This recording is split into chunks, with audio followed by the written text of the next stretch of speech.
Olá, meu nome é Marcelo Lopes. Estamos aqui juntos mais uma vez para poder estudar a Palavra de Deus. A Palavra de Deus, ela é lâmpada para os nossos pés e luz para os nossos caminhos. E Deus, ele vai mais além, se tratando das profecias bíblicas. Deus, ele fala que as profecias bíblicas, elas são comparadas como a luz que ilumina um lugar escuro. Então, se as pessoas estiverem atentas ao que está escrito na palavra de Deus e nas profecias, está dizendo que é um caminho seguro em relação às trevas espirituais que acontecem nesses últimos dias. Aliás, em toda a história do pecado, né? É muito bom poder falar da palavra de Deus e que o Espírito Santo possa direcionar essa mensagem ao encontro dos corações sinceros que estão em busca da verdade. Por que eu falo isso? Às vezes é muito fácil a gente permanecer no caminho que a gente está trilhando. A verdade, ela traz consigo mudanças. Tanto é, quando eu estudei em relação à sacudidura, um dos motivos que leva uma sacudidura muito forte na igreja e no mundo é o quê? É a verdade. Porque quando você descobre a verdade, você tem que tomar decisões importantes. Dar crédito ou não. Seguir em frente ou estacionar. É complicado. Eu vejo que a palavra de Deus, que é o nosso guia, eu vejo que os reformadores, eles lutaram tanto para ter as Sagradas Escrituras e hoje nós temos, e muitas vezes não damos a devida atenção ao que está escrito.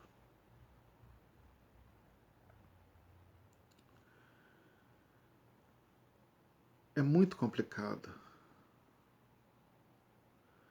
Um exemplo, Jesus, os apóstolos, eles procuraram exaltar a palavra de Deus, exaltar a lei de Deus, os mandamentos de Deus. Jesus Cristo, ele chegou a falar: aquele que me ama guarda os meus mandamentos, assim como eu tenho guardado os mandamentos de meu Pai e permaneço no seu amor. O mancebo de qualidade, né, que é registrado na Bíblia, foi ter um encontro com Jesus. E ele perguntou: bom mestre, o que eu preciso fazer para ganhar a vida eterna? E Jesus Cristo falou: por que me chamas de bom? Bom só existe um. Se queres, porém, entrar na vida, guarda os mandamentos. Aí ele faz uma pergunta: quais? Aí Jesus Cristo cita os mandamentos que estão aonde? Em Êxodo capítulo 20. Aí ele fala assim: mas tudo isso eu tenho feito desde a minha mocidade. O que me falta ainda? Jesus Cristo falou: se queres ser perfeito, vai, vende tudo que tem, dê aos pobres e terás um tesouro no céu. E ele se entristeceu e se retirou, porque ele era dono de muitas propriedades, muitas posses e não queria abrir mão delas.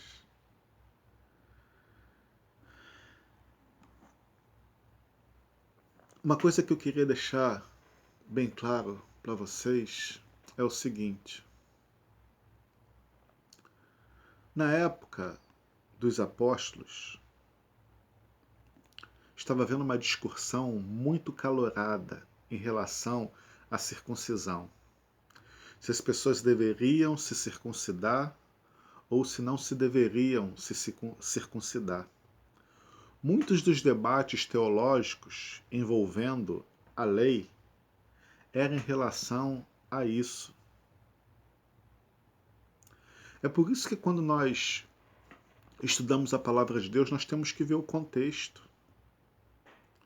Porque se nós formos examinar o que significa lei na palavra de Deus, olha, tudo que Deus deu eram instruções, acho que se eu não me engano, mais de 600 leis. Agora nós temos que ver leis que teriam um fim em si mesmo, como esses debates teológicos deixaram bem claro que o que servia para distinguir o povo de Israel no presente não era mais necessário após a morte de Jesus Cristo. Lembrando que quando Deus ele chamou Abraão, ele falou para que você fosse uma bênção para o mundo. Em ti serão benditas todas as nações. Então deveria chegar um momento que a verdade deveria ir a todo mundo. E esse momento foi o quê? Foi após a morte de Jesus Cristo. Porque a partir daquele momento ali deveria ir até os confins da terra. Tanto é que Jesus Cristo deixou, né, as instruções em Mateus 28, ide a todo mundo e pregai o Evangelho. O Evangelho não era exclusividade dos judeus ou do povo de Israel. O Evangelho é uma bênção para o mundo, porque senão Deus ele faria acepção de pessoas. Vamos estudar a palavra de Deus. Esse estudo bíblico é a continuação do estudo anterior. Como ficou muito longo, não deu para concluir o raciocínio.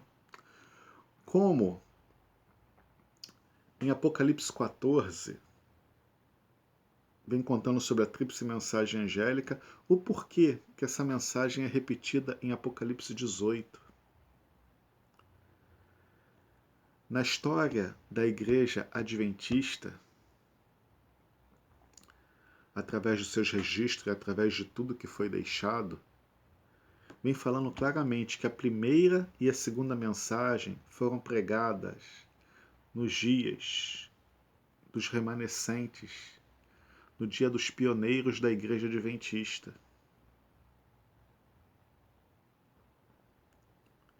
Só que Jesus Cristo não voltou naquela época. E a mensagem deveria ser pregada com o poder do Santo Espírito de Deus para que Jesus Cristo pudesse voltar. Um dos pré-requisitos para que Jesus volte é o Evangelho do Reino sendo pregado a todo mundo em testemunha a todas as nações. Porque, mais uma vez eu afirmo, nos últimos dias, a humanidade terá que tomar uma decisão muito importante de que lado estar nesse grande conflito entre as forças do bem e as forças do mal.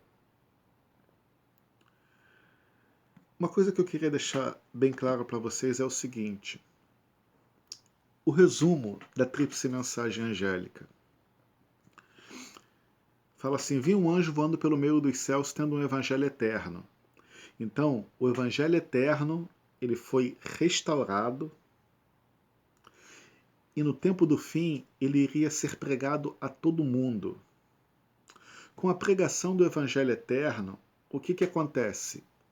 Aí vem o segundo anjo dizendo: caiu, caiu a grande Babilônia. Por quê? A verdade de Deus ela foi restaurada, as mentiras de Babilônia caiu por terra. Vocês entendem? Simples assim. O evangelho eterno sendo pregado, as mentiras de Babilônia caem por terra. Satanás, ele tinha antes uma adoração por meio do engano. E aí ele decide fazer o quê? Uma adoração forçada. Só que aí entra em cena a terceira mensagem. A terceira mensagem, ela fala em relação ao quê? Se alguém adorar a besta ou a sua imagem e receber a sua marca na sua mão ou na sua fronte, diz que o tal receberá o quê? O cálice da ira de Deus. Então, é simples isso. Satanás ele vai querer uma adoração forçada e Deus faz um alerta, que se alguém adorar a besta, a não ser o Criador, esse tal receberá o que? O cálice da ira de Deus. Só que aí tem um dilema. Ou você recebe a fúria de Satanás, porque você vai permanecer ao lado de Deus, ou você recebe o cálice da ira de Deus preparado sem mistura. Você vai ter que escolher. E aí entra uma coisa muito triste, que é difundida no meio evangélico. Diz que é a respeito de um arrebatamento secreto, que a igreja será poupada nesses últimos dias. Simplesmente as pessoas irão desaparecer e as pessoas que ficarem aqui ainda vão ter uma segunda chance. Mais uma vez eu afirmo, isso não é bíblico, isso não tem base bíblica. Se vocês quiserem se aprofundar sobre esse assunto, tem uma mensagem do pastor Rodrigo Silva e ele explica muito bem em relação a isso. Agora, uma coisa que eu falo para vocês, vê se tem coerência. A maior parte do mundo não é cristão. Se todos os fiéis remanescentes de Deus forem arrebatados, e aqui só ficar quem? As pessoas que não foram fiéis, né? As pessoas que não se entregaram totalmente à vontade de Deus, e aqueles que não conhecem. E aí vai chegar um momento de uma ardente prova, né? Que vem falando da grande tribulação, que ele diz que são 3 anos e meio de uma coisa e 3 anos e meio de outra. Aí eu te pergunto, se essas pessoas que não eram fiéis no passado, em meio às provas, em meio a uma série de dificuldades, elas conseguirão ser? Lembrando que o propósito do céu é o quê? Buscar e salvar o que havia se perdido. A obra mais importante do céu é o quê? É a de salvar. Então, no momento em que a igreja terá que testemunhar para aqueles que não conhecem, em relação à verdade, se posicionar em relação a Deus, simplesmente eles o quê? Eles desaparecem da terra. É por isso que eu falo que não tem lógica. Sempre que nós analisamos a palavra de Deus, nós vemos que Deus, ele livrou os seus, mas ele não poupou da tribulação. Sadraque, Mesaque, Abednego e Daniel, Deus passou com eles pelos momentos de prova. Por quê? Eles precisariam testemunhar para o mundo em relação ao Deus Todo-Poderoso. Que mesmo em face da morte, eles escolhiam estar do lado de Deus. E a mesma coisa que vai acontecer nos últimos dias. O momento em que a igreja precisará testemunhar para o mundo, aí simplesmente a igreja desaparece. É por isso que eu falo que isso não tem base bíblica. Tanto é que a quarta voz de Apocalipse 14, ela fala assim, bem-aventurados os mortos que desde agora morrem no Senhor, porque as suas obras vos acompanham. O que está querendo dizer com isso? Olha só, vocês são felizes, vocês estão testemunhando, vocês estão dando a sua vida, assim como Jesus Cristo deu a vida pela sua igreja, e através do seu testemunho muitas outras almas serão ganhas para o reino dos céus. Tem um pensamento muito bonito dos reformadores. Não foi em si dos reformadores, né? Foi na época da perseguição. Está escrito no livro Grande Conflito, que diz assim, ó, o sangue dos nossos mártires é semente. Quanto mais somos ceifados por ti, quanto mais crescemos em número. Foi por esse motivo que Satanás mudou a sua estratégia. Quanto mais ele matava, mais pessoas se convertiam e o cristianismo crescia cada vez mais. Então Satanás, ele decidiu o quê? Lançar o erro. Aonde? Na igreja. Corrompendo-a, e aí as pessoas iriam achar que estavam salvas e não estariam. É por isso que o livro de Daniel fala que jogou a verdade por terra e o que fez prosperou. A verdade foi jogada por terra. Muito triste. É por isso que o livro de Daniel também fala que cuidariam em mudar os tempos e a lei de Deus foi mudada. É por isso que o livro de Isaías, capítulo 58, versículo de 12 a 14, diz assim: Os teus filhos edificarão as antigas ruínas, levantarás o fundamento de muitas gerações e serás chamado reparador de brechas e restaurador de veredas, para que o país se torne habitável. Então, quando nós lemos isso daqui, está falando de uma restauração espiritual. E logo em seguida ele diz uma das coisas que precisariam ser restauradas. Olha só: se desviares o teu pé de profanar o sábado, e de cuidar dos teus próprios interesses no meu santo dia, e se chamares ao sábado deleitoso, santo dia do Senhor. Olha só, o sábado pertence ao Senhor, santo dia do Senhor, o dia que o Senhor separou para um fim sagrado. Digno de honra e o honrares não seguindo os teus caminhos, não pretendendo fazer a tua própria vontade, nem falando palavras vãs. Então aqui fala da restauração do sábado.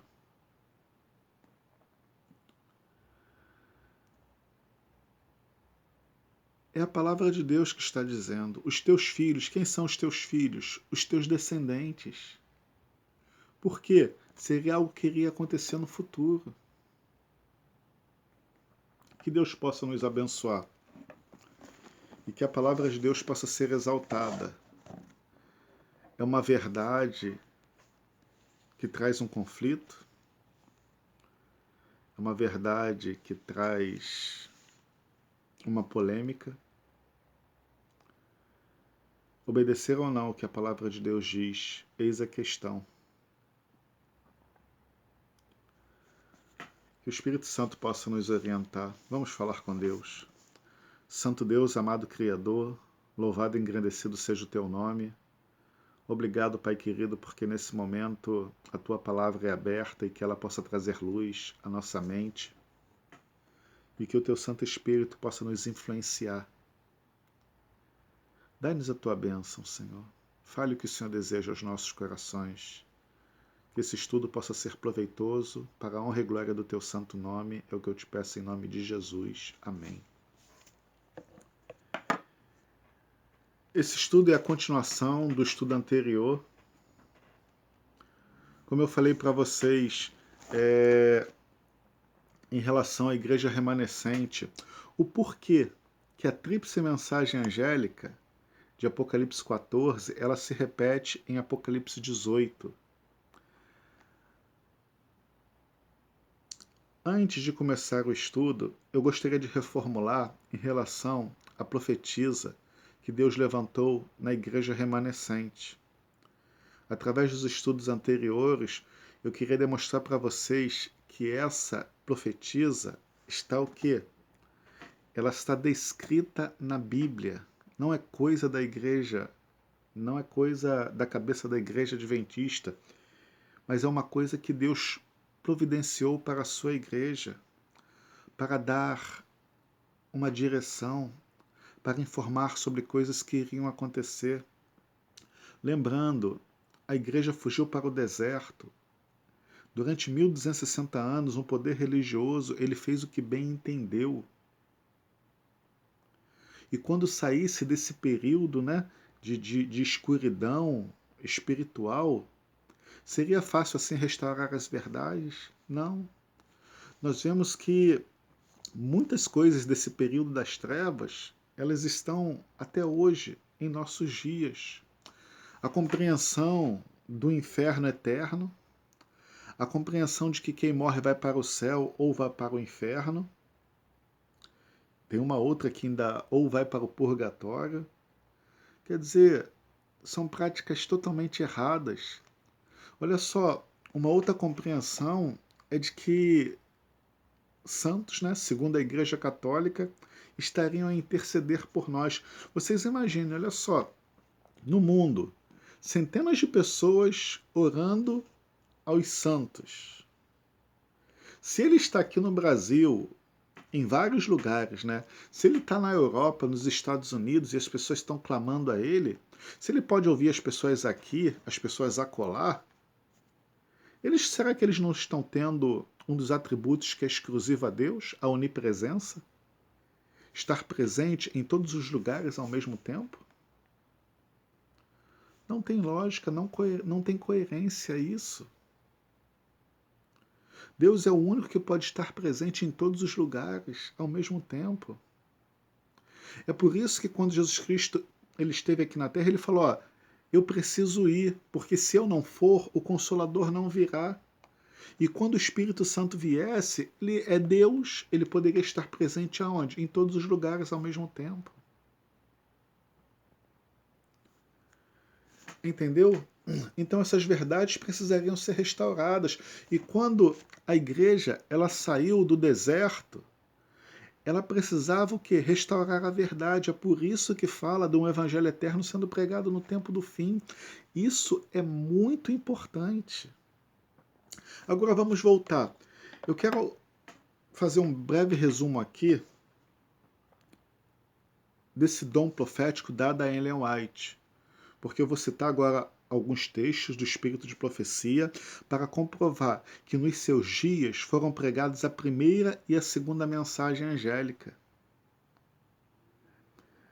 Então, vamos lá. Quando nós estudamos em relação ao Apocalipse capítulo 10,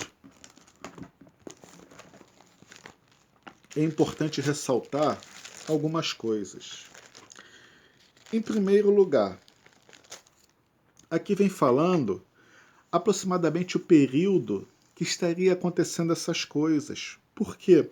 Olha só, Apocalipse 10, 7. Mas nos dias do sétimo anjo, quando ele estiver para tocar a trombeta, cumprir-se-á então o mistério de Deus, segundo ele anunciou aos profetas. Então, quando o anjo toca a trombeta, dá início ao quê? Ao julgamento. Esse era um movimento que estava acontecendo antes do anjo tocar a trombeta. Isso tem que ficar muito claro. Por quê? Esse movimento foi o movimento que aconteceu com Guilherme Miller. Até 2300 tardes e manhãs o santuário seria purificado de Daniel 8,14. Então, esse movimento aqui queria preparar a igreja para a volta de Jesus Cristo, mas eles erraram o acontecimento.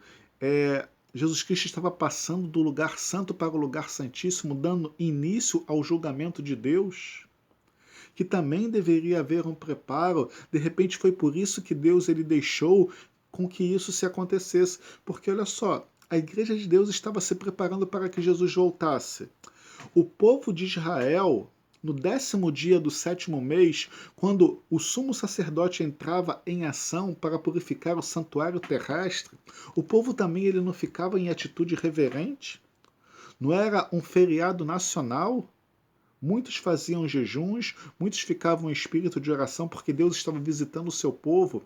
E no final daquela purificação, era uma purificação física, porque eles limpavam o santuário, e era uma purificação que é espiritual. E quando terminava, aquilo ali aconteceu que uma grande festa, porque Deus havia perdoado as transgressões do povo. Vocês entendem o que eu estou querendo te dizer? Aí olha só o que diz aqui, ó. Vai, toma o livro que se acha aberto na mão do anjo, em pé sobre o mar e sobre a terra. Aí eu volto a falar, qual o único livro da Bíblia que estava fechado para os seus dias? Daniel 12,4 diz, sela as palavras desse livro, porque se trata para tempos muito distantes. Fica muito claro. Agora, olha só, tomei-o e devorei-o, certamente ele seria o quê? Amargo ao teu estômago, mas na tua boca seria doce como mel. Então está dizendo, a mensagem da volta de Jesus Cristo foi uma mensagem doce como mel na boca. Mas quando ela foi digerida, Jesus Cristo não voltou, houve o grande desapontamento. Aquilo ali foi algo muito triste.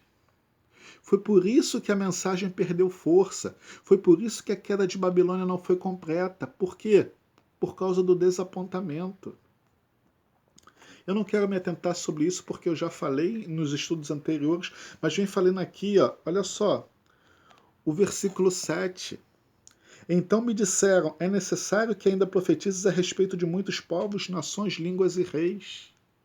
Quer dizer, o apóstolo João, que foi o último profeta da Bíblia, ele fala que é necessário que ainda profetizes a respeito de muitos povos, né, nações, línguas e reis. Agora, isso deveria acontecer quando? Aqui está dizendo, nesse movimento, antes do anjo tocar a sétima trombeta.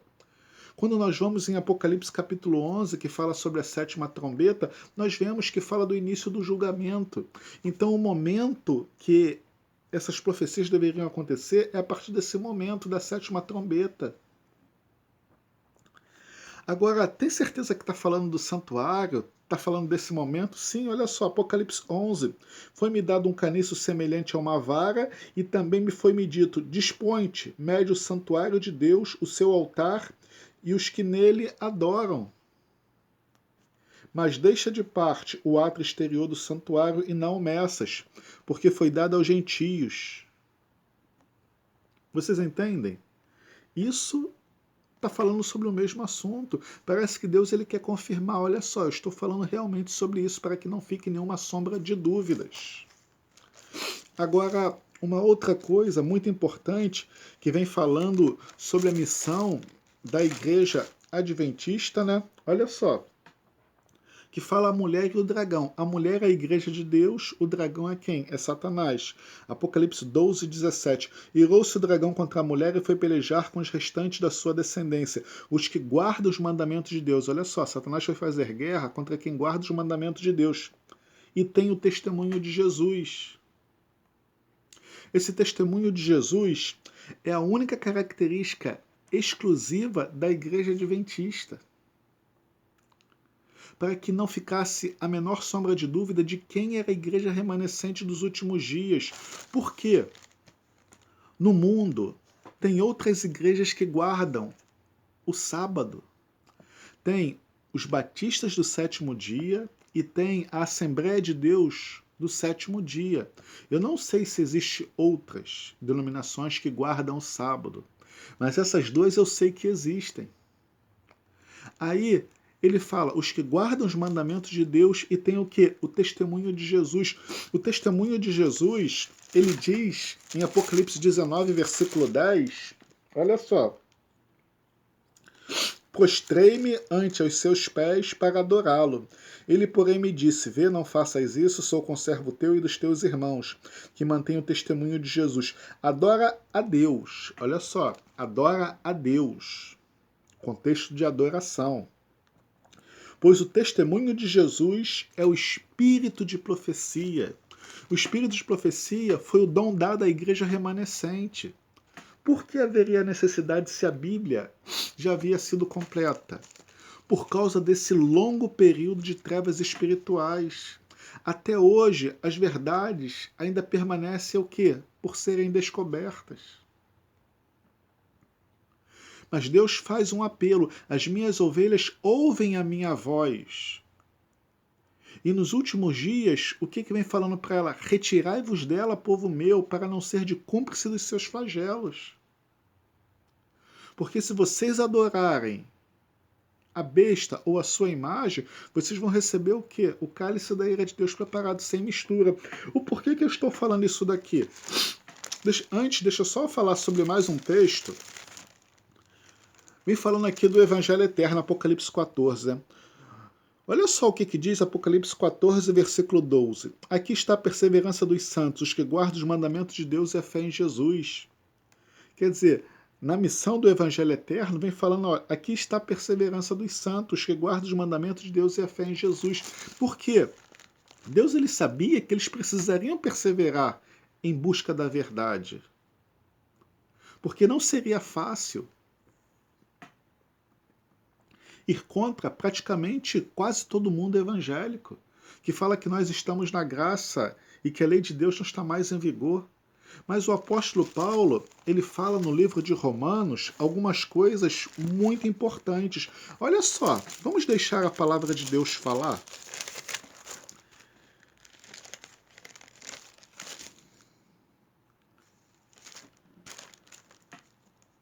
Olha só, Romanos 5,13. Porque até o regime da lei havia pecado no mundo, mas o pecado não é levado em conta quando não há lei. O pecado não é levado em conta quando não há lei. Peraí, se a missão do Consolador é convencer o mundo do pecado, da justiça e do juízo e guiar o povo de Deus a toda a verdade, a palavra de Deus no livro de Romanos diz que o pecado não é levado em conta quando não há lei. Pô, peraí, então a lei de Deus ainda está em vigor. Se hoje existe pecado e o Espírito Santo quer me convencer que eu sou um pecador, para que eu vá até a Jesus Cristo, para que ele me justifique diante do Pai, isso é o quê? Isso é a graça. Aqui, ó, anulamos, pois, a lei pela fé? Não, de maneira nenhuma. Antes confirmamos a lei, está dizendo o apóstolo Paulo. Só que o que nós temos que entender é uma coisa: a lei é espiritual e nós somos carnais. A lei sempre vai ser contra nós. Porque a palavra de Deus ela diz que o salário do pecado é a morte. Se eu sou pecador, eu mereço a morte. Então a lei é contrária a nós. Mas diz aqui, ó, que a lei me serviu de aio para me conduzir a Cristo. A lei, esse aio significa o quê? Também ponte. A lei ela fez uma ponte entre mim e Deus. Por quê?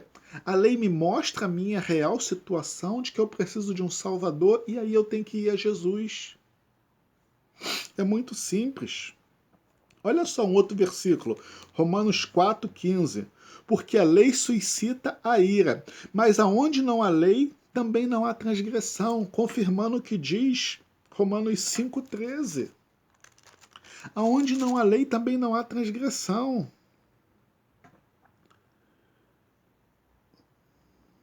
Olha uma outra coisa. Por que o pecado é a transgressão da lei? Olha só. O que diremos, pois? É a lei pecado? De modo nenhum. Mas eu não teria conhecido o pecado senão por intermédio da lei. Porque não teria eu conhecido a cobiça, se a lei não me dissera o quê? Não cobiçarás. Então, a lei, ela me mostra o que é pecado. É simples assim. Nós somos pecadores e merecemos a morte. A lei de Deus é contrária. Tem um texto na Bíblia que diz assim que o mandamento de Deus, a lei de Deus é santa, justa e boa. Ela é santa e nós somos pecadores. Quando Deus ele veio no Monte Sinai dar a sua lei, Deus ali ele veio com a glória e com o seu poder. E diz que ele veio numa nuvem muito espessa. Para o quê? Para que a sua glória não passasse. Porque se a sua glória passasse, os pecadores ali iriam que morrer, fulminado. Tanto é que quando Jesus Cristo voltar, as pessoas vão morrer por causa da glória do poder de Deus. Tanto é que os ímpios vão falar assim, ó, caia sobre nós montes e rochedo, escondei-nos da face daquele que se assenta no trono da ira do Cordeiro. Eu tenho que voltar para o estudo, por quê? Eu falei aqui que as características da igreja remanescente, ela tem esses dois pilares. Guarda os mandamentos de Deus e tem o testemunho de Jesus, que é o quê? Que é o espírito de profecia.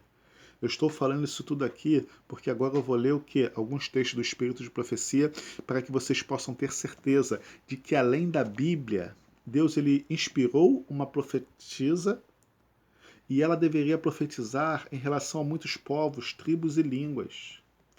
Então, o que eu estou falando aqui não há nada de anátema nisso. A própria palavra de Deus, ela já deixa claro que isso deveria acontecer.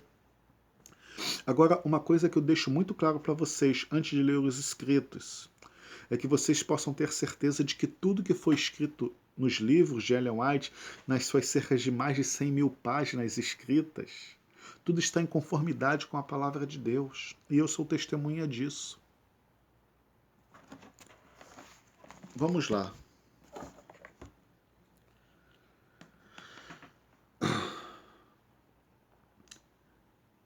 Então, a única igreja que consegue descrever o porquê que a tríplice mensagem angélica ou seus princípios é repetida em Apocalipse 18 é a história da igreja adventista. Porque ela fala que a primeira e a segunda mensagem ela foi pregada em seus dias. E olha só, Deus ele dá umas características muito legais para que as pessoas pudessem realmente descrever isso. O primeiro anjo, que fala de um evangelho eterno sendo pregado a todo mundo, de Apocalipse 14, no versículo 10, no versículo 7, ele diz assim, ó, dizendo em grande voz. Então, aquela mensagem ali que ele iria pregar estava sendo em grande voz. Agora, eu venho falando para vocês por que a segunda mensagem ela está sendo pregada numa voz comum. Porque a mensagem ela perdeu força por causa do desapontamento.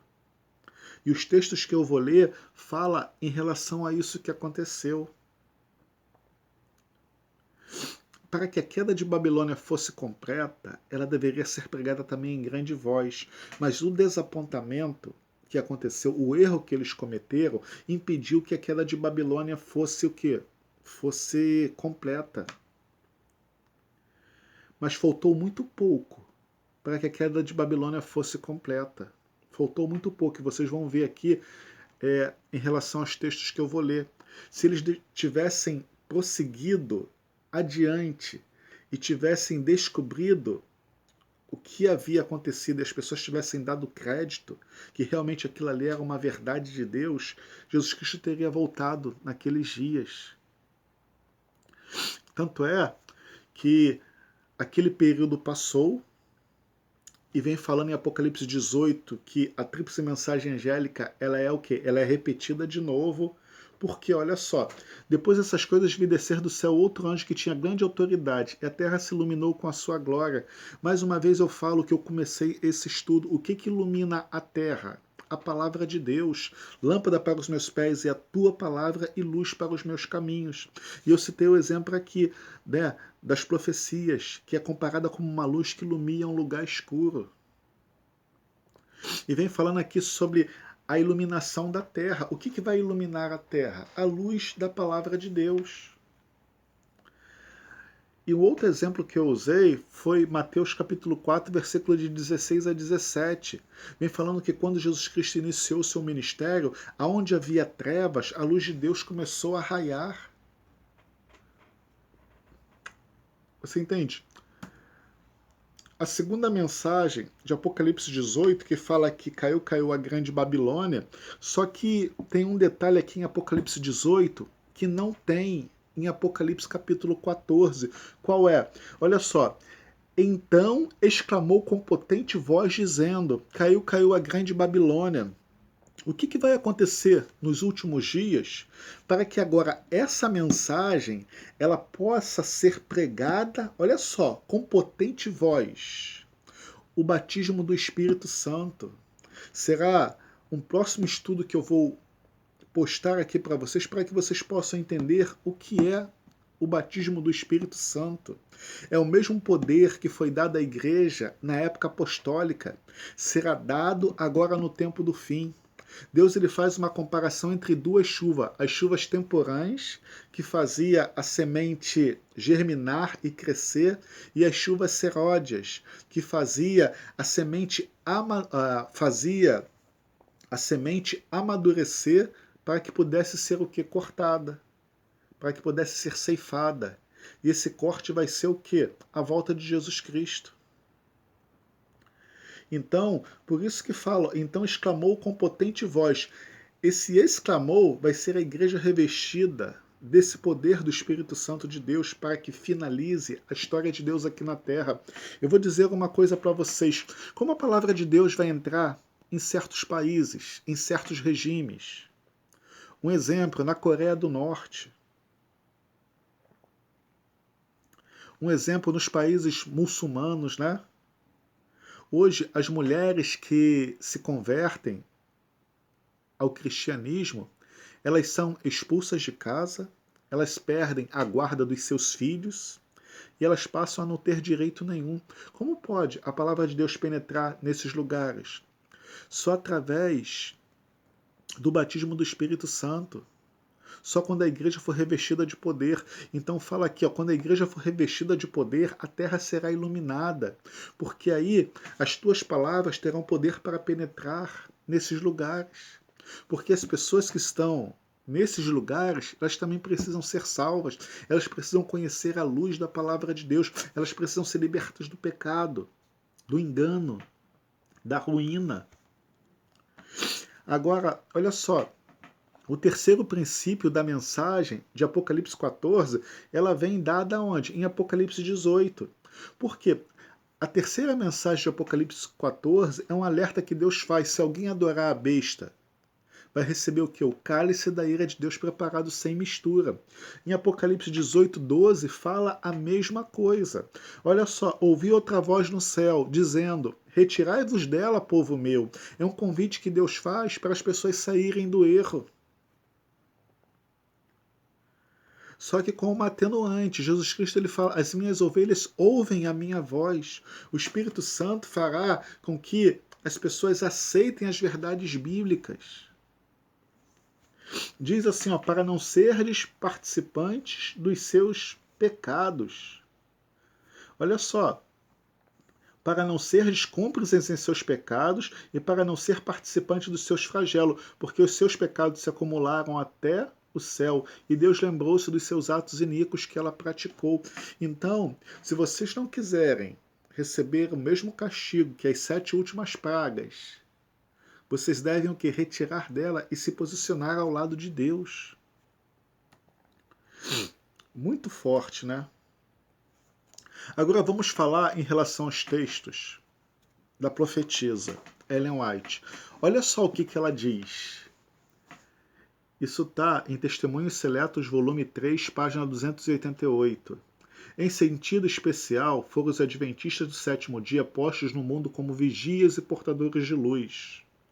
A eles foi confiada a última mensagem de advertência ao mundo a perecer. Então, a essa igreja, ela afirma que foi dado o quê? A última mensagem de advertência ao mundo.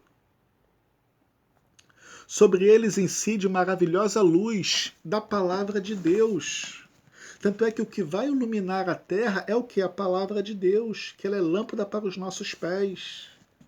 Confiou-lhes uma obra da mais solene importância, a proclamação da primeira, da segunda e da terceira mensagens angélicas. Nenhuma obra há de tão importância. Não deve eles permitir que nenhuma outra coisa lhe absorva o que? A atenção. Então, é por isso, a obra mais importante é a tríplice mensagem angélica. Porque é a mensagem presente para os nossos dias. A pregação do Evangelho eterno. Só que, para que a igreja seja eficaz nessa pregação, ela precisa ser revestida de quem? De poder. Para que a terra seja iluminada. Nos dias de hoje, as pessoas estão com o coração muito duro em relação à palavra de Deus. Você fala, fala, fala, e as pessoas não ficam sensíveis. Por quê?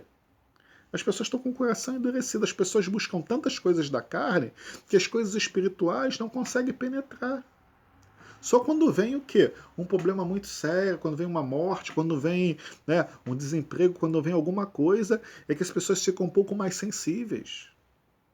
Então, quando a igreja for revestida de poder, a palavra de Deus ela penetrará nesses corações, porque o Espírito Santo atuará de uma forma tão maravilhosa. Dando continuidade, né? Olha só, Cristo poderia ter voltado em 1844? Ela é uma pergunta que eu faço, né? Cristo poderia ter voltado em 1844 se as pessoas tivessem cumprido o que? O seu dever. Aqui estão algumas referências pertinentes ao assunto. Então, olha só. Se a igreja tivesse avançado após o desapontamento, ela diz que Cristo poderia ter voltado nos seus dias. Em uma conferência, no ano de 1856, Ellen White declarou: foi-me mostrado o grupo presente, né? Que estava naquela conferência. Disse o anjo: alguns serão comida para os vermes, alguns estarão sujeitos às 7 últimas pragas, e alguns estarão vivos e permanecerão na terra para serem transladados na vinda de Jesus Cristo. Então, o que ela afirma? Afirmava, né? Que Jesus Cristo poderia ter voltado em seus dias. Por quê? A primeira mensagem angélica, ela havia sido pregada, só que o que aconteceu ali? A mensagem ela perdeu força. A segunda mensagem, ela foi pregada com uma voz normal. Tanto é que Apocalipse 14 diz assim: caiu, caiu a grande Babilônia. Para que a queda de Babilônia fosse completa, ela precisava de quê? Do que está sendo mencionado em Apocalipse 18, versículo 2. Olha o que diz Apocalipse 18, versículo 2, né? Foi o que eu falei para vocês. Fala de uma voz potente. Essa voz potente seria o quê? Então exclamou com potente voz, dizendo... Essa potente voz eu já falei que é o quê? A igreja sendo revestida de poder. Um exemplo de quando Jesus Cristo estava revestido de poder. Jesus Cristo, tudo que ele fez aqui na terra, ele não fez por si mesmo. Ele não usou a sua divindade. Então, tanto é que quando ele começou o seu ministério, o Espírito Santo desceu sobre ele.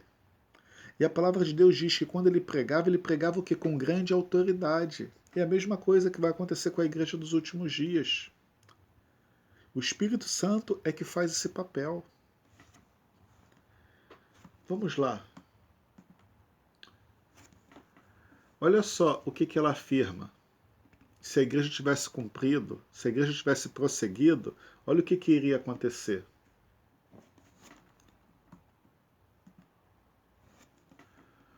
Os anjos de Deus, em suas mensagens aos homens, apresentam o tempo como muito breve. Assim, ele me tem sido sempre apresentada. O tempo é breve. É verdade que o tempo tem prosseguido mais do que esperávamos nos primeiros tempos dessa mensagem. Nosso Salvador não apareceu tão depressa como esperávamos. Aí vem falando assim, falhou, porém, a palavra do Senhor, aí ela diz assim, nunca. Devemos nos lembrar que as promessas e ameaças de Deus são igualmente condicionais. O que é condicionais? Ela precisa de uma condição. Diz assim, ó, Deus confiou ao seu povo uma obra a ser realizada na terra. A mensagem do terceiro anjo deveria ser o quê? Proclamada. Os espíritos dos crentes deveria ser dirigido ao santuário celeste, ao que Cristo está fazendo hoje. Jesus Cristo está julgando os mortos.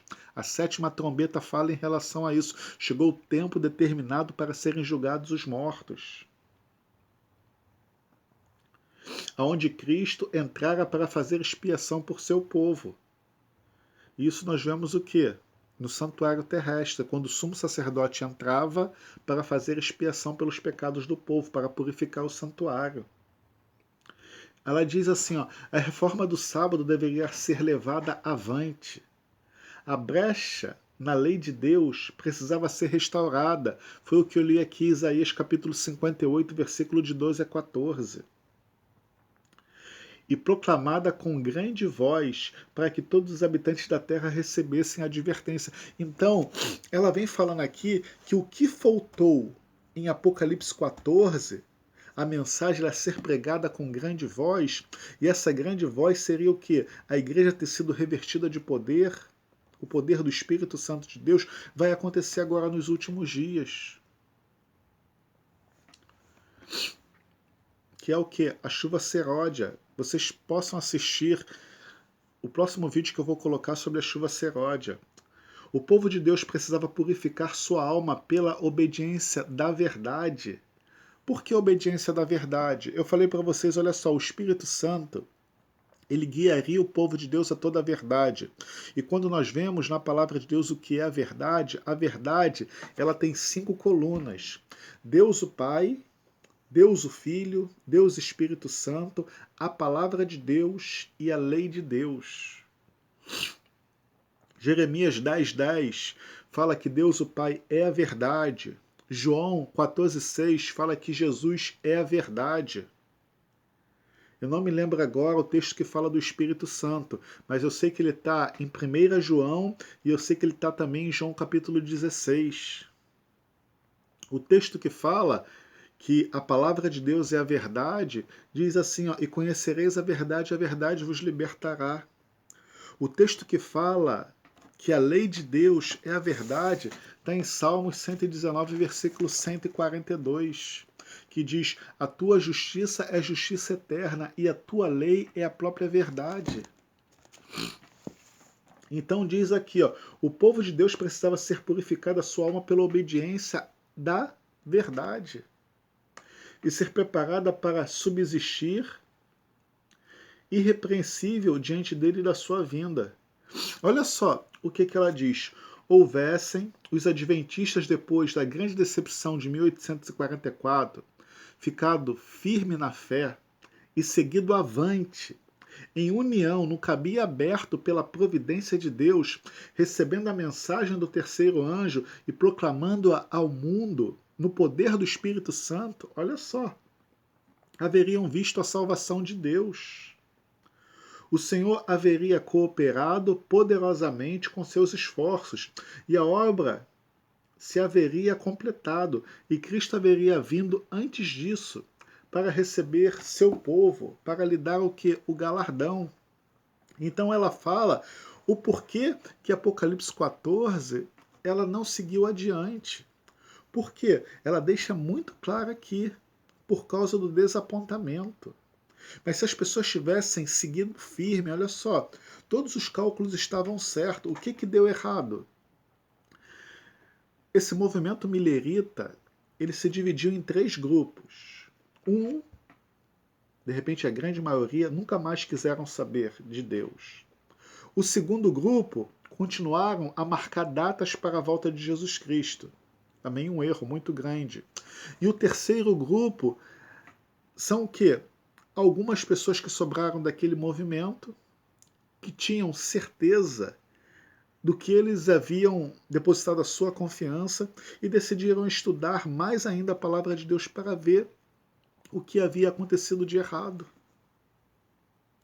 E desse grupo, eles formaram a igreja remanescente dos últimos dias.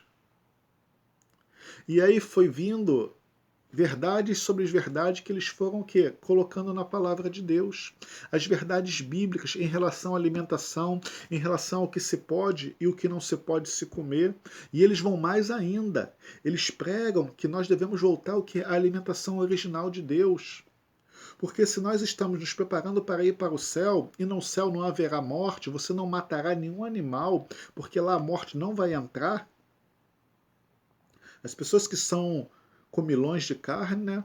Eu não sei como será, mas eu não sei se terão tanta facilidade assim, né? Então, ela ensina essas pessoas ao quê? A voltar à dieta original, dada por Deus. E vem falando também em relação às outras coisas que eu já passei para vocês, né? Diz assim, ó. Como as igrejas se recusassem a receber a mensagem do primeiro anjo, rejeitaram a luz do céu e caíram do favor de Deus, confiaram em sua própria força e apoiando-se à primeira mensagem, opondo-se à primeira mensagem. Então elas se oporam à primeira mensagem, por isso que a queda de Babilônia não foi completa. Colocaram-se onde não poderiam ver a luz da mensagem do segundo anjo. Mas os amados de Deus, que eram oprimidos, aceitaram a mensagem, caiu Babilônia, e deixaram as igrejas. Mas muitas pessoas, elas deram crédito à mensagem. Porque em Apocalipse 14 fala que a mensagem ela foi pregada, só que ela foi pregada com uma voz normal. Muitas pessoas saíram da grande Babilônia, tanto é que a igreja foi formada. Só que não foi suficiente para que a queda de Babilônia fosse uma queda completa, que pudesse ter sido exposto todos os erros de Babilônia. E para que isso acontecesse, a igreja precisava do quê? Do poder do Espírito Santo de Deus.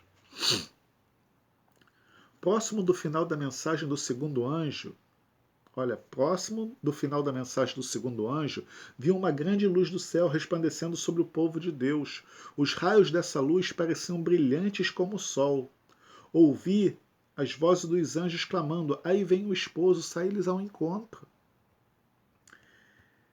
Este foi o clamor da meia-noite que deveria dar poder à mensagem do segundo anjo. Foram enviados anjos do céu a fim de estimular os santos desanimados. Desanimados por quê? Por causa do desapontamento. E prepará-los para a grande obra que diante deles estava. Os homens mais talentosos não foram os primeiros a receber essa mensagem. Olha só.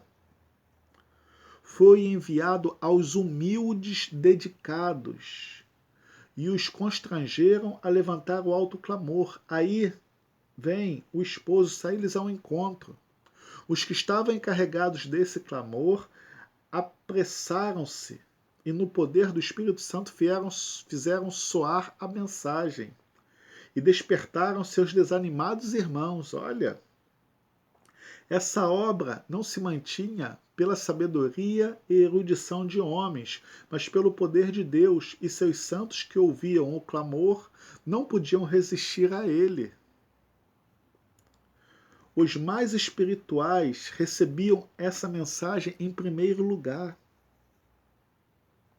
E os que tinham anteriormente tomado parte na chefia do trabalho eram os últimos a receber e a ajudar a volumar o clamor. Aí vem o esposo sair-lhe ao encontro.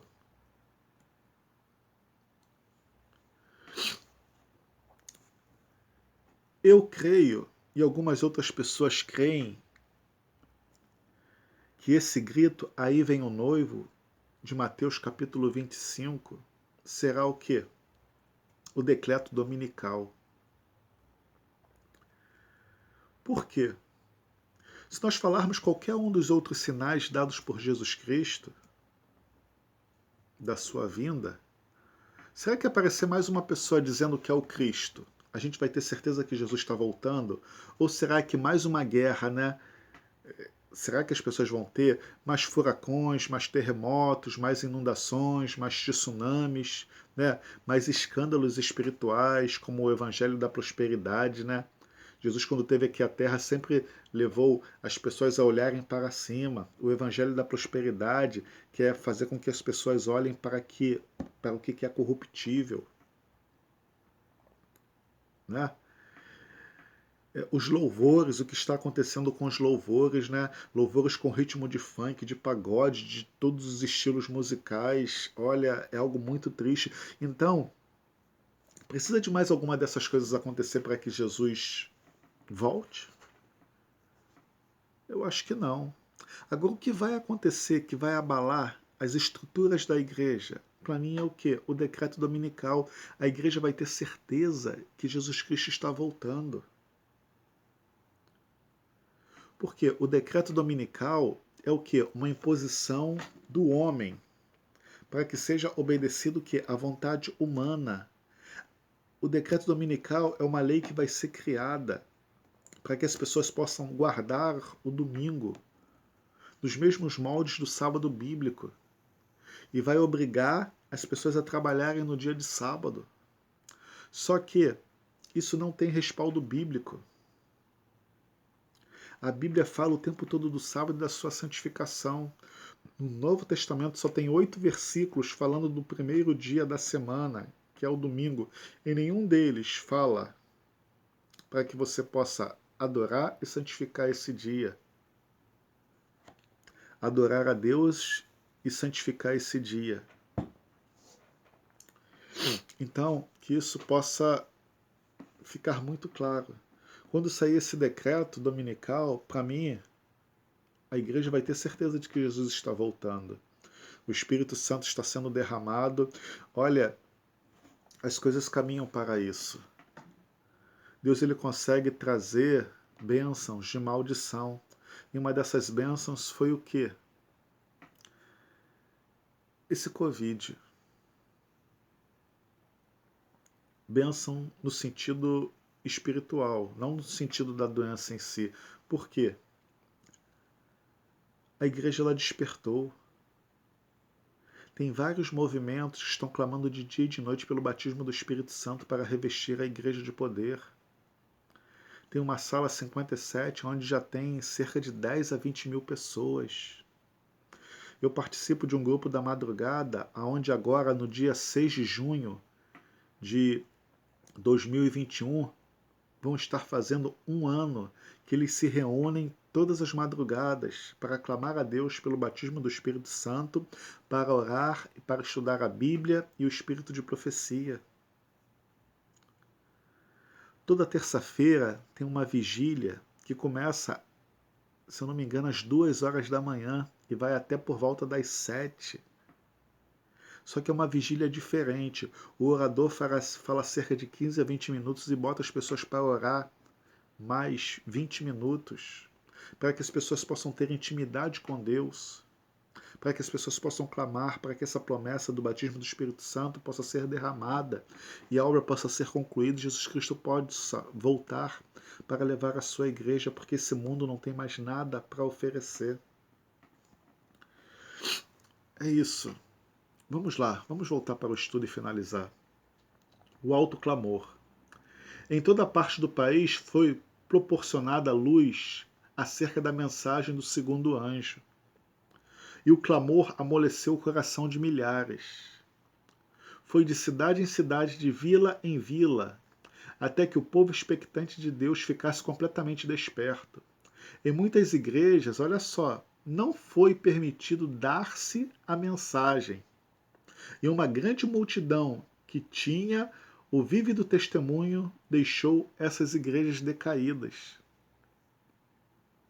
Uma poderosa obra foi realizada pelo clamor da meia-noite. A mensagem era de natureza a promover o exame do coração, levando os crentes a buscar por si mesmo uma vívida experiência. Sabiam que não poderia buscar apoio um dos outros. Tem um dos textos da Ellen White que ela diz uma coisa muito importante, que nos últimos dias cada um deveria estar de pé por si mesmo. Será uma tribulação qual nunca houve.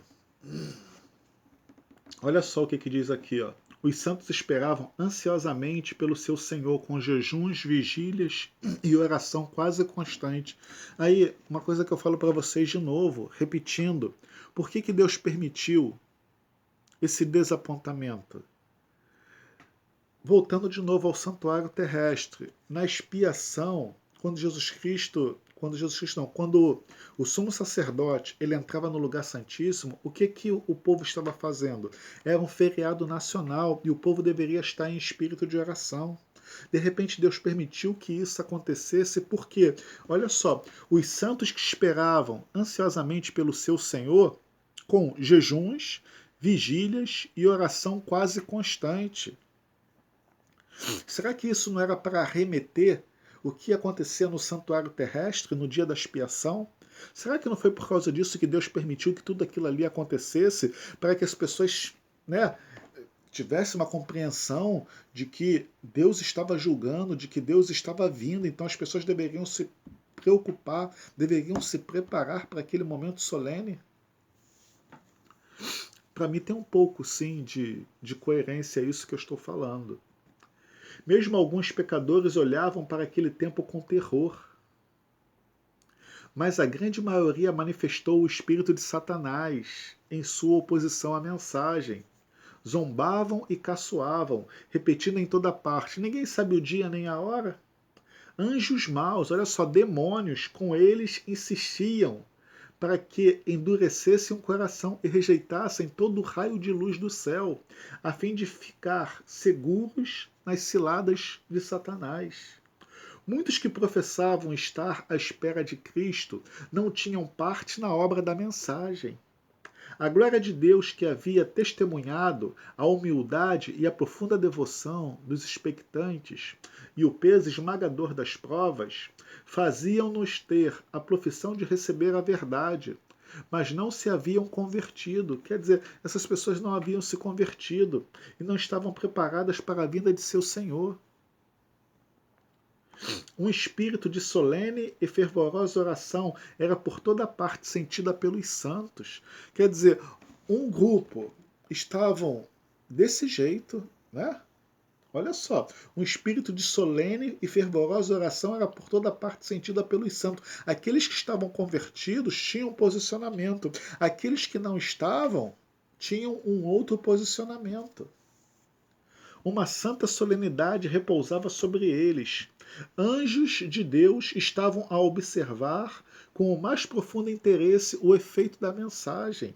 Porque eles queriam que a mensagem seguisse. Né?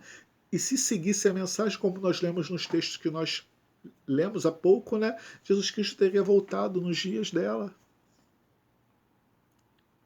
Estavam a enobrecer aqueles que a recebiam e a retirá-lo das coisas terrenas. Você vê, olha só, o que Deus quer é fazer a gente olhar para o céu e tirar o foco das coisas terrenas aqui. Mas hoje em dia as pessoas estão tão sobrecarregadas com o trabalho, com todas essas coisas do cotidiano, que está ficando cada vez mais complicado.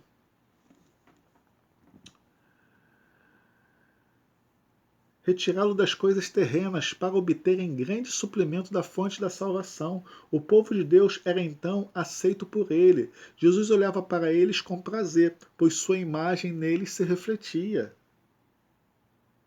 Haviam feito um amplo sacrifício, uma completa consagração, e esperavam ser transformados à imortalidade, né? Com a volta de Jesus Cristo.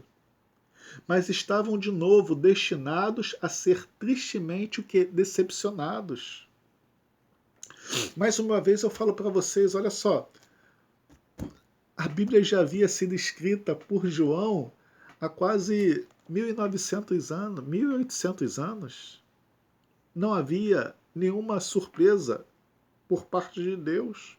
Já havia tudo relatado aqui que isso deveria acontecer e foi o que aconteceu.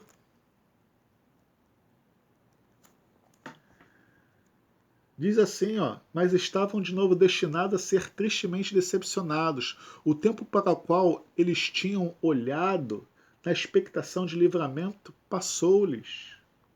Ainda se achavam sobre a terra os efeitos da maldição. Nunca pareceram mais visíveis do que então. Haviam posto suas afeições no céu e com doce antigozo provavam o livramento imortal. Suas esperanças, porém, não foram o que realizadas. Jesus Cristo não voltou nos seus dias. Mas isso já havia relatado, né? Apocalipse 14 fala que a queda de Babilônia não foi completa. É por isso que eu dei essa característica como uma das características da igreja remanescente, porque nós conseguimos explicar o que aconteceu em Apocalipse 14 e nós falamos que o que vai acontecer em Apocalipse 18, que é algo para os nossos dias agora. A igreja vai ser revestida de poder, as 3 mensagens vão ser pregadas no poder do Espírito Santo, as pessoas vão abrir o coração para receber a última mensagem. Satanás vai ficar furioso e vai querer o quê? Uma adoração forçada. E aí, meus queridos irmãos, vem falando daquele tempo que haverá uma perseguição qual nunca houve. Ainda se achavam sobre a terra os efeitos da maldição, né? Agora diz assim, ó, o medo que repousava sobre muitos do povo não desapareceu de pronto. Não triunfaram imediatamente sobre os que foram desapontados. Mas como nenhum sinal visível da ira de Deus aparecesse, né? O que fizeram? Refizeram-se do temor que haviam experimentado e começaram a ridicularizar e a escarnecer. De novo foi o povo de Deus experimentado e provado. O mundo ria-se deles, o mundo ria de tudo aquilo que havia acontecido.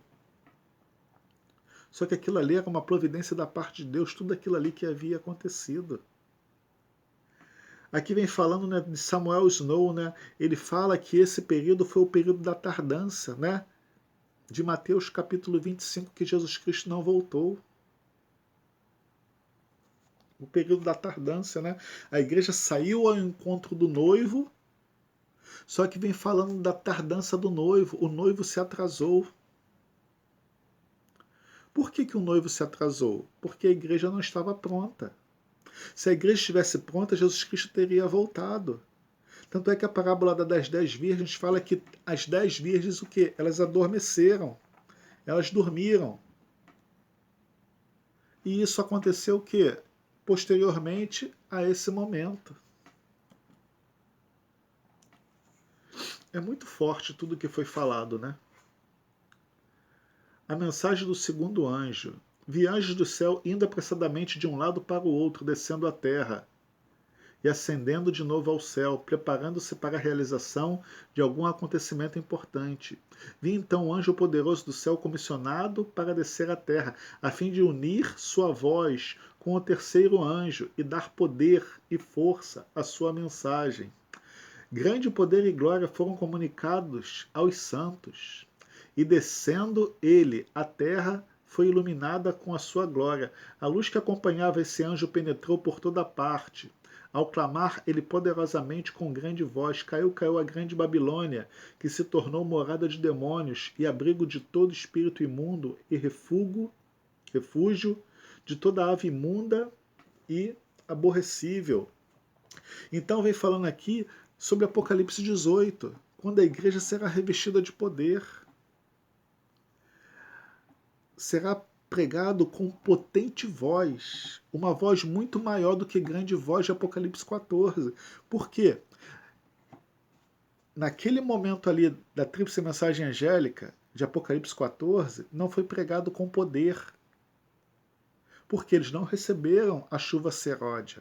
Agora, nos últimos dias, em Apocalipse 18, fala que nós receberemos o que? A chuva seródia. A igreja vai ser revestida de poder. É sobre isso daqui que ela está comentando.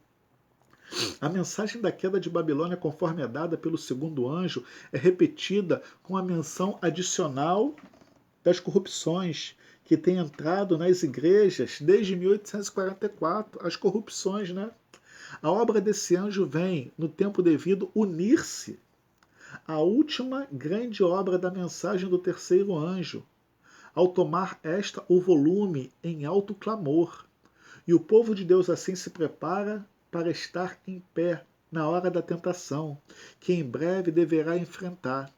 Viu uma grande luz repousando sobre eles e uniram-se destemidamente para proclamar a mensagem do terceiro anjo, como os apóstolos, né, pregavam ousadamente a palavra de Deus, não temendo a morte.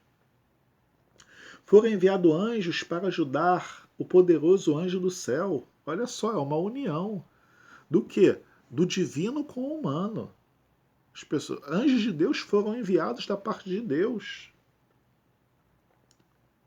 E ouvi voz, e os que pareciam fazer ressoar em toda parte: sai dela, povo meu, para não ser de participante dos seus pecados, e para que não ocorra nas suas pragas, porque os seus pecados se acumularam até o céu, e Deus se lembrou das iniquidades dela. Apocalipse 18, 4 e 5.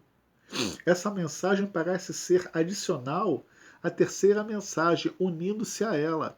Assim como o clamor da meia-noite se uniu à mensagem do segundo anjo, em 1844, a glória de Deus repousou sobre os santos pacientes e expectantes e deram fielmente a última advertência solene, proclamando a queda de Babilônia e clamando o povo de Deus para sair dela, para que possam escapar de sua terrível condenação. Esse estudo ele ficou bastante grande porque eu não queria deixar nenhuma sombra de dúvidas, eu sempre faço alguns comentários adicionais, mas eu acho que é relevante. Então, através desse estudo, eu quis mostrar para vocês o porquê de Apocalipse 14 falando da tríplice mensagem angélica e o porquê que ela é repetida em Apocalipse 18, 4. Eu não vejo nenhum outro movimento no mundo que consiga explicar isso na história da igreja. Se Apocalipse 14 fala de uma coisa, como foi mostrado aqui, e Jesus Cristo não veio, a queda de Babilônia não foi completa, mas em Apocalipse 18 vem falando que a queda de Babilônia é completa e aí Jesus Cristo volta, eu acho que seria muito coerente que vocês pudessem dar crédito a essa mensagem. Deus tem uma igreja remanescente e Ele dá na sua palavra várias características dessa igreja. Agora, deseja você dar crédito a tudo que foi falado aqui? Eu peço para que o Espírito Santo possa realmente falar aos seus corações, porque são verdades solenes, verdades importantes. E só o Espírito Santo para convencer. Eu peço na minha oração agora que Ele possa atuar na vida de vocês. Não é fácil,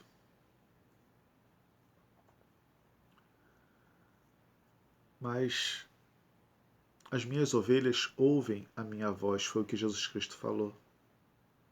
Se realmente tudo que veio falar daqui é a voz de Jesus Cristo falando para a sua igreja, sai dela, povo meu, para não ser de cúmplice dos seus flagelos, os santos de Deus ouvirão a voz do Mestre. Vamos falar com Deus.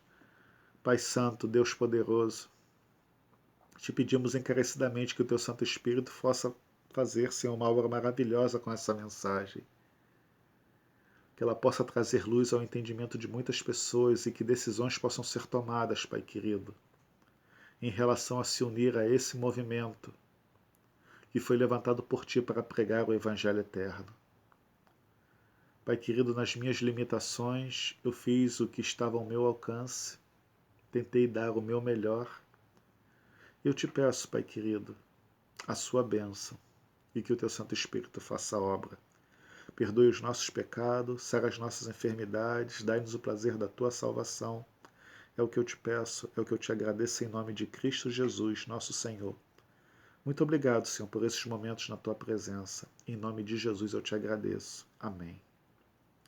Até um próximo estudo, para a honra e para a glória de Deus. Até logo.